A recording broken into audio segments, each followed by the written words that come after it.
My name is Rita, and I was the family embarrassment, at least according to my father. Every major family event became a stage for his subtle jabs, dismissive glances, and constant need to compare me to everyone else. But what happened at my cousin's wedding changed everything. It wasn't supposed to be my moment. I wasn't even supposed to be noticed. In fact, my father told me right before the ceremony, "Just hide the failure, Rhea, please." Those exact words, like I was a stain on his reputation. But he didn't know what was about to happen that night. I was the middle child, sandwiched between a picture-perfect older brother who became a corporate lawyer at 25, and a younger sister who graduated medical school a year early. Me, I started a tech startup straight out of college. No investors, no flashy campus placement, no real job. Just me, a laptop, and a dream everyone else thought was stupid. I remember how my dad would talk to relatives. Rohan just closed a major case for a tech giant. Or, Sanya is already handling complex surgeries. But when it came to me, he'd either go silent or mumble something like, "Ria's still figuring things out," like I was some puzzle that hadn't solved itself. The wedding was my cousin Nikhil's, Dad's favorite nephew, the pride of the extended family. Nikhil had recently gotten into Harvard Business School, and the whole event felt like a celebration of excellence. Guests flew in from all over. The venue was dripping in opulence, and everyone had rehearsed speeches and outfits. I was invited, of course, but it was clear I was there out of obligation, not admiration. I was wearing a simple pastel lehenga I had bought online because I didn't want to spend the little money I had on designer wear. As I walked into the grand banquet hall, I could feel the eyes skimming past me. Not in a cruel way, just disinterest. That's the worst kind of invisibility. When people don't even bother to sneer. A few hours before the main ceremony, Dad pulled me aside.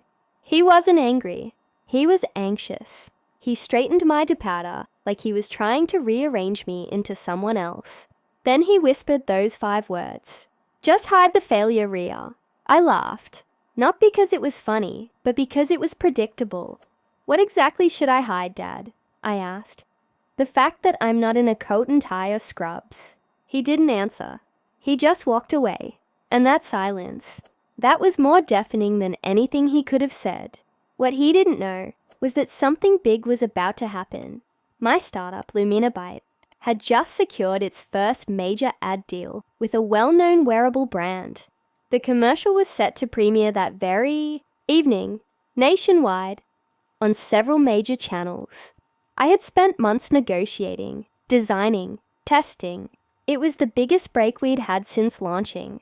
And by pure coincidence, or fate, the wedding venue had booked a live stream of India's most watched cricket final.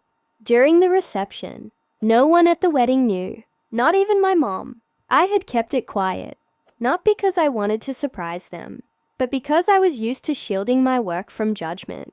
But that night, fate didn't ask for permission. The wedding progressed like a royal opera. Golden lights, chandelier-clad ceilings, waiters serving 7-course meals, and speeches. Oh, the speeches. Uncle Rajesh bragged about his son's internship at Google, like D won the Nobel Prize. Aunt Kavita listed every medal her daughter ever earned, like reciting holy scripture. When it was Dad's turn, he kept it short. He praised Nikhil's ambition, toasted to the brilliant youth of our family, then glanced at me, briefly, and said, "Some of us are still searching for our light." That line burned. My cousin walked down the aisle in a bespoke sherwani. The bride looked stunning, and everything felt perfect. Except for me. I was sitting at the back, near the technical crew, half watching the rituals, and half refreshing my phone to see if the commercial had aired. And then it happened. One of the big screens switched to the cricket match during a break in the wedding rituals. The crowd roared. Champagne bottles were popped. I kept watching. Not the match, but the ads in between. 10 minutes in, the screen changed. There it was. The opening frame of our commercial. It started with a girl running through a crowded street. Fast, free, focused.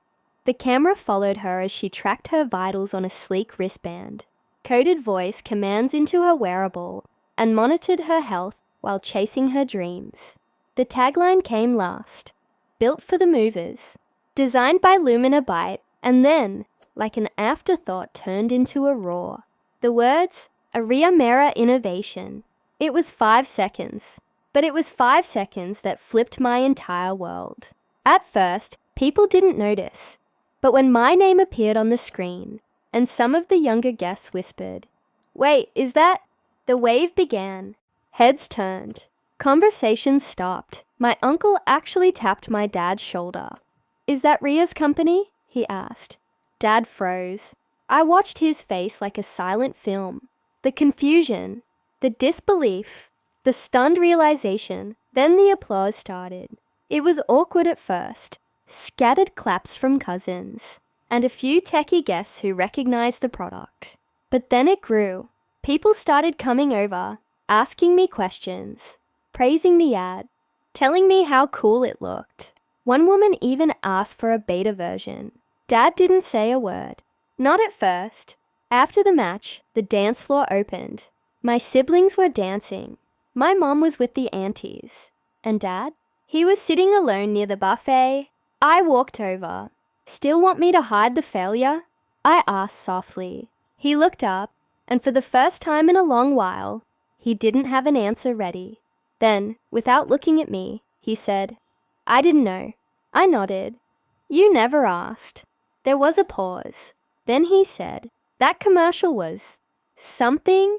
The name lit up like fireworks. "Yeah," I said. "Took 2 years of failure to make it happen." He didn't respond, but I could see it in his eyes. Regret, respect, maybe both. The rest of the night was surreal. People were suddenly interested in me, not because of my last name or who I was related to, but because of something I built, something that mattered. It wasn't just about the ad. It was the validation that I wasn't invisible, that my work, my path, deserved a seat at the table. A week later, I got an invitation to speak at a youth entrepreneur conference. Then came interviews, podcast features, partnership offers. Suddenly, the same relatives who had once looked through me were tagging me in, LinkedIn posts, and boasting that they knew me since childhood. And Dad? He changed. Slowly. He started asking questions. Real ones. About code, investors, marketing. He once even asked if he could show the ad to his Rotary Club friends. I let him, because despite everything, a part of me still wanted him to be proud. But what mattered more was that I had stopped waiting. I no longer needed his approval to define my worth. That wedding night taught me that. People will try to box you in, label you, reduce you to your worst moment or your slowest season, especially the ones closest to you. But success has a funny way of introducing you again. Louder, brighter, undeniable. And sometimes, your greatest comeback isn't a mic drop. It's 5 seconds on a screen that silences every voice that ever doubted you. So if you've ever been the one told to hide the failure, remember this. You don't need to fight to be seen. You just need to build something that speaks louder than they ever could. And when that moment comes, when your name lights up, when your work walks into the room before you do, they'll remember not what you were, but who you became, even if they never saw it coming, even if you did it alone. Especially then,